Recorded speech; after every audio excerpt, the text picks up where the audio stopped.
અજયભાઈ, આજે કાળી પટ્ટી બાંધીને રાજકોટ ડીઓ કચેરી આવ્યા છો, રજૂઆત કરવા શું કહેશો, શું માંગ છે?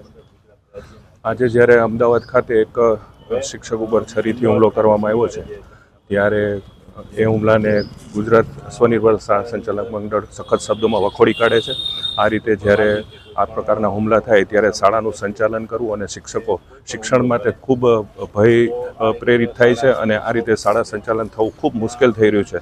ત્યારે અમે આજે ડીઓ અને સરકારશ્રીને એ જ રજૂઆત કરવાના છીએ કે આના માટે થઈને એક શિક્ષકોના રક્ષણ માટે અને શાળાના રક્ષણ માટે કંઈક કાયદો હોવો જોઈએ અને જે વાલીએ આ પ્રકારનો હુમલો કર્યો છે એની તાત્કાલિક ધરપકડ કરીને એના ઉપર સખતમાં સખત પગલાં લેવામાં આવે.